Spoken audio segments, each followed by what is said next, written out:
So heto na mga kabowlers, San Antonio Spurs mabubuwag ang kanilang team ngayon.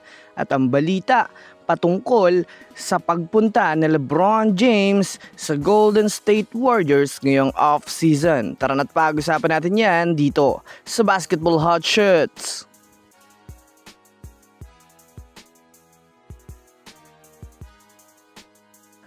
Well, una nga muna tayong dumako mga kabowlers sa balita patungkol sa magbubuwag nga daw ang team ng San Antonio Spurs ngayon. Well, alam naman nga natin mga kabowlers na hindi nga katanggap-tanggap ang nangyaring pagkatalo ng San Antonio Spurs ngayon sa NBA Finals marahil sa sobrang laki nga po ng kanilang naging effort.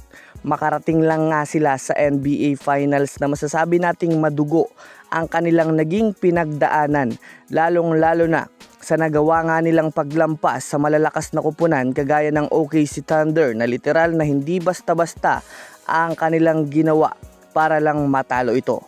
Ayon nga sa mga NBA experts, kung pagbabasihan ng NBA Finals game simula Game 1, Spurs nga po ang halos mayroong malaking kalamangan sa Knicks dahil palagi nga silang nauuna sa New York Knicks. Lumamang ngunit talagang hindi lang nila kayang ma-maintain ang kanilang kalamangan kapag umabot na sila sa second half.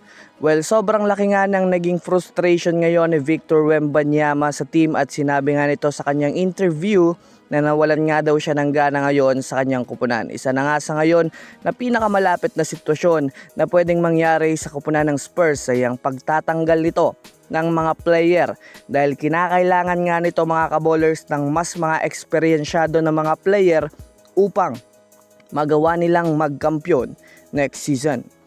Isa sa mga pwedeng tanggalin dito ng Spurs ay ang kanilang mga second unit at itong si De'Aaron Fox na alam nating malaki ang magagawa sana nito kung sakaling hindi ito nagkamali ng nakaraang NBA Finals games. Kaya masasabi natin mga kabowlers na maaaring mabuwag talaga ngayon ang team ng San Antonio Spurs.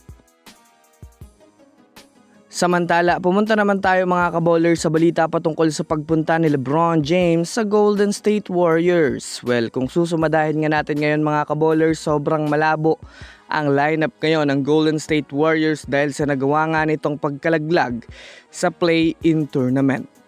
Masasabi nating hindi nga kasalanan ng mga players na mapunta sila sa ganong klaseng sitwasyon, ngunit nagkataon lang nga po mga kabowlers na talagang parang sinumpa ang kanilang season dahil sa dami ng injury na natamo ng kanilang mga manlalaro. Nagsimula kay Jimmy Butler, Moses Moody at ang kanilang mga players na nagtamo ng mga injury sa kalagitnaan ng kanilang pakikidigmaan sa play-in at bago pumasok sa play-in tournament. Dahil parehong hindi nagkaroon ng magandang kinalabasan ang season ng Lakers at ng Golden State Warriors, malaki ang porsyento na may mabago sa kanilang lineup ngayong season. Dahil nga binaypas na ng Lakers ang contract extension ni LeBron James, literal na masasabi natin na magiging free agent na nga ito ngayong off-season. At dahil mayroong magaganap na pag-uusap itong si Stephen Curry at LeBron James, recruitment na nga po mga kabowlers ang mabubuong transaksyon ng dalawang superstar na ito. Since mababa na rin lang naman ang kontrata ni LBJ, hindi nakakailanganin ng Warriors na magsakripisyo ng malaking assets para makuha itong si LeBron James. Dagdag pa dyan ang kagustuhan ng dalawang ito na maging magkakampi ng kahit isang season lang sa isang kupunan sa NBA. Kaya masasabi natin na Warriors nga po ang team na maaaring landingan na ni LeBron James. Kaya abangan natin ito mga kabowlers. So yun lamang mga kabowlers, yan lang na muna ang ating pag-uusapan sa ngayon. Pindutin ang subscribe and hit nyo na rin ang notification bell para sa mga susunod na updates sa mundo ng basketball. Again, this is Basketball Hot Shots. Thanks for watching.